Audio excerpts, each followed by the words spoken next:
નમસ્કાર મિત્રો, આજના સમાચારમાં તમારું સ્વાગત છે। દેશ, દુનિયા અને ગુજરાતના તાજા, મોટા અને મહત્વના સમાચાર જાણીએ તે પહેલા ચેનલમાં નવા હોય તો ચેનલને સબસ્ક્રાઇબ અને લાઇક કરી દેજો।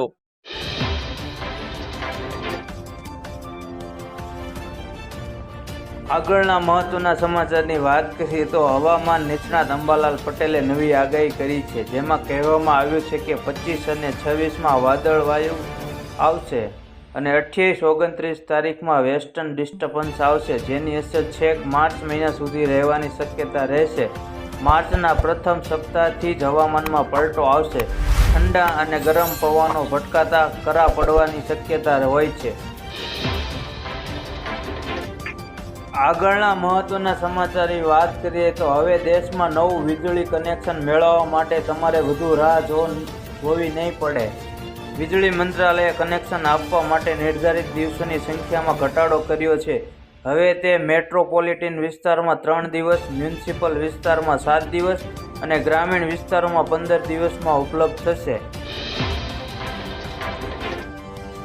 આગળના મહત્વના સમાચારની વાત કરીએ તો દેશના સૌથી મોટા પુલ તરીકે જેની ગણના થાય છે તેવા સુદર્શન બ્રિજનું આજે વડાપ્રધાન નરેન્દ્ર મોદીના હસ્તે લોકાર્પણ કરવામાં આવ્યું હતું। કુલ 900 કરોડના ખર્ચે આ બ્રિજ તૈયાર કરવામાં આવ્યો છે।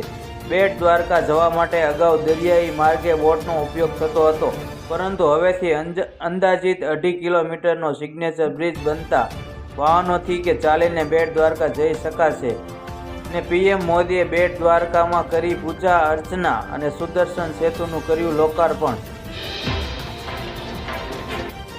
આગળના મહત્વના સમાચારની વાત કરીએ તો કઠવા રેલવે સ્ટેશન પર એક મોટી બેદરકારી સામે આવી છે। ઢોળાવને કારણે અહીં રોકાયેલી એક માલગાડી અચાનક ડ્રાઈવર વિના પઠાણકોટ તરફ આગળ વધવા લાગી હતી। આ જોઈને હોબાળો મચી ગયો હતો। માહિતી મળ્યા બાદ પંજાબના મુકેરિયામાં ઊંચી બસ્સી પાસે ટ્રેનને રોકી દેવામાં આવી હતી।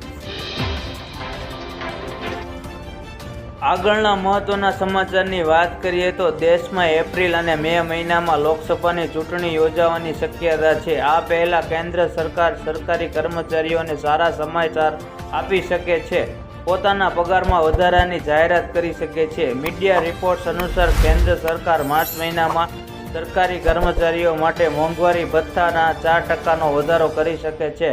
પેન્શનવાળાને પણ આનો લાભ મળી શકે છે।